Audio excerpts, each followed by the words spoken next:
Where are we at on the slavery question? Alabama actually voted correctly on slavery, not the governor's race. I can't believe it was such a blowout.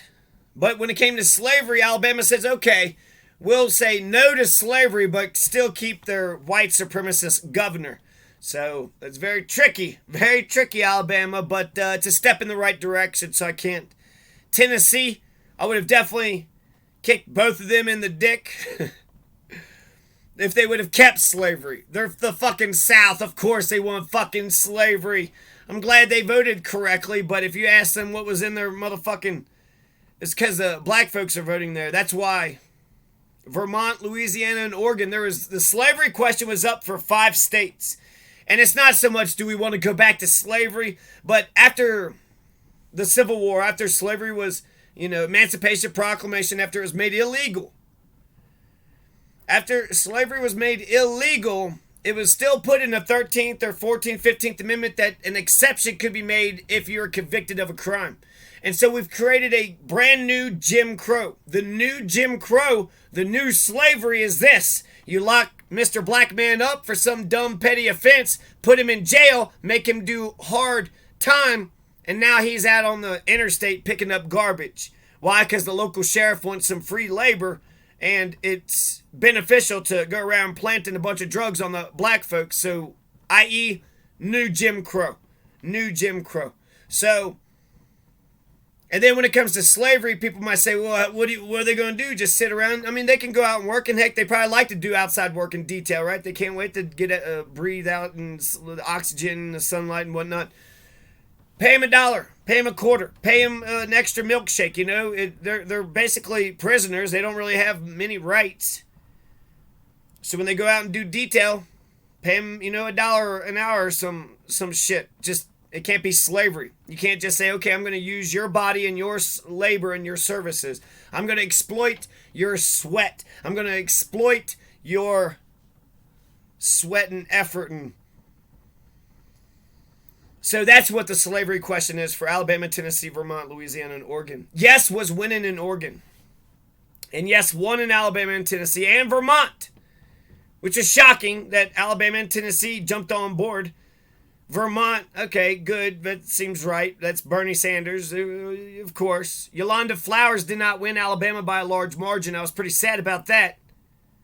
And Louisiana voted no. Louisiana voted no to banning slavery. Now, here's the question. No, I got the question somewhere. They said that the question was all convoluted, and it was. So, Louisiana, I'll talk about Louisiana in a second, okay? So, it's not a black person. Edmund Jordan, Democrat from Baton Rouge, had opposed the amendment he had sponsored. So, he had authored it or they messed up the language, and so it went to the voters all, crazy and confused. I'm thinking maybe Edmund Jordan is going to try to ask the question again, only this time much more crystal clear. So yes, won in Alabama and Tennessee and Vermont, no in Louisiana, and shockingly, it's winning in Oregon. Oregon? I thought Oregon was progressive with Portland up there, Antifa, and no, Oregon's not progressive enough apparently to ban slavery. Slavery, we can't get rid of slavery. Why wouldn't Oregon want to get rid of, prison slavery, essentially? You getting a lot of fucking services from the prison slavery system in Oregon? What the fuck? I have heard some stories about Oregon, to be honest with you. Some slavery fucking racist shit in their founding. So Oregon, that's a bad look. When you're on the opposite side, when you're on the side of slavery and Alabama and Tennessee is on the side of not slavery. Now, Louisiana, like I'd already said, it was backed by 39% of the voters, opposed by 61%, with 99% of the precincts reporting. It was a clunky question, but the question was kind of trying to get to the new Jim Crow and the prison labor.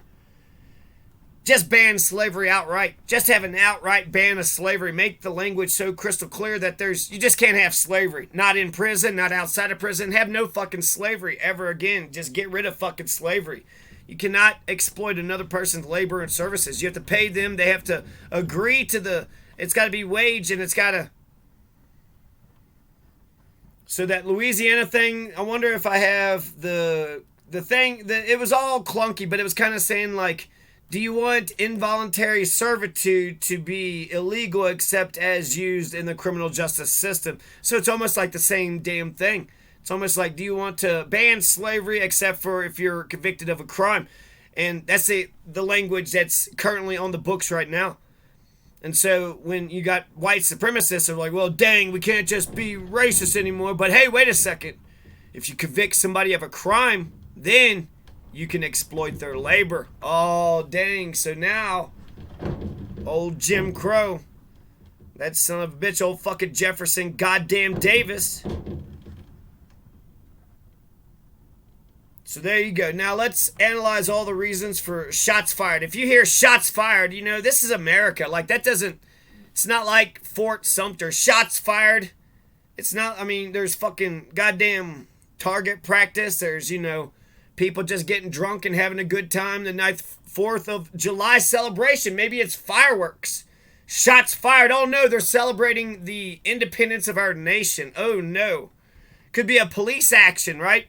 So there could be the hero. It could be Johnny Hurley stopping the mass shooter. It could be self-defense.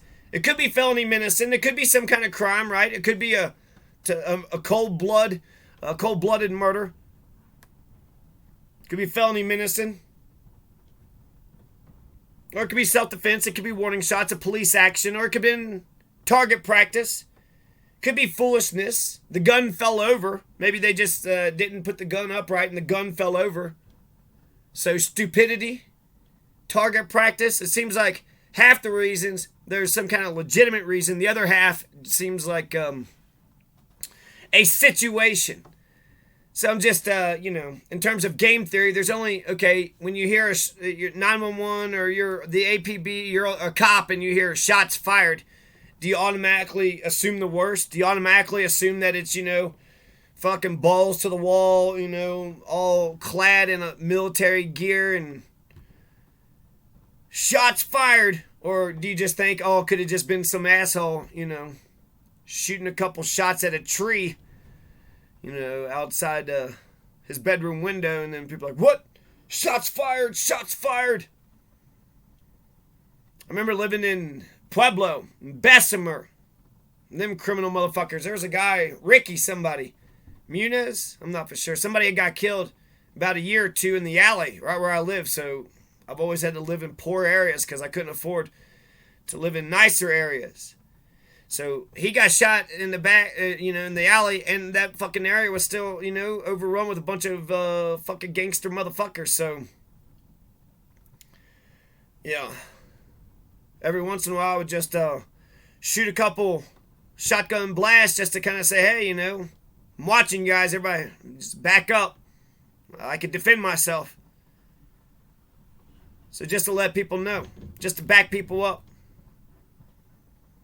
And there were other shots. It was the ghetto. I mean, have you not ever lived in the ghetto?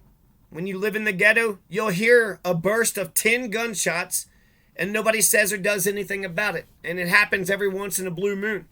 And you hope that it's all okay. If you don't hear any screams or anybody yelling.